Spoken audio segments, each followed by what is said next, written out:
ஒரு வருஷத்துல 12 அமாவாசை இருந்தாலும் கூட புரட்டாசி மாசத்துல வர இந்த மாகாளி அமாவாசை ஏன் இவ்வளவு முக்கியமானதுன்னு தெரியுமா? பொதுவாவே ஆடி அமாவாசை, புரட்டாசி அமாவாசை, தை அமாவாசை அப்படின்னு இந்த மூணுமே முக்கியமான அமாவாசையா சொல்லுவாங்க.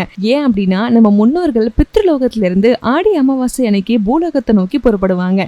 அப்படி புறப்படுறவங்க ஆவணி பௌர்ணமிக்கு அடுத்த நாள் பூலோகத்தை வந்து சேருவாங்க. அன்னையிலிருந்து புரட்டாசி மாதம் வர மாகாளி அமாவாசை வரைக்கும் இருக்க 15 நாட்களை மாகாளிய பட்சம் அப்படின்னு சொல்லுவாங்க.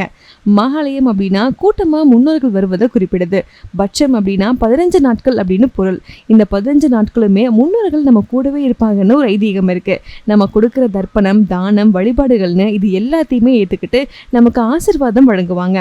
அதனால இந்த 15 நாட்களுமே நம்ம முன்னோர்களுக்கு தர்ப்பணம் கொடுக்கறது ரொம்ப விசேஷமா இருக்கும். முடியாதவங்க மாகாளி அமாவாசை அன்னைக்கு ஒரு நாள் மட்டுமாவது கண்டிப்பா தர்ப்பணம் கொடுக்கணும். ஏன் அப்படின்னா இந்த ஒரு நாள் நீங்க முன்னோர்களுக்கு தர்ப்பணம் கொடுப்பது ஒரு வருஷத்துல வர 12 அமாவாசைக்கும் தர்ப்பணம் கொடுக்கக்கூடிய பலனை கொடுக்கும்னு சொல்லுவாங்க. மேலும் மாகாளி அமாவாசை முடிஞ்சதும் பித்ருக்கள் திரும்பவும் பூலோகத்தை விட்டு புறப்பட்டு தை அமாவாசை அன்னைக்கு பித்ருலோகத்தை சென்றடைவாங்க.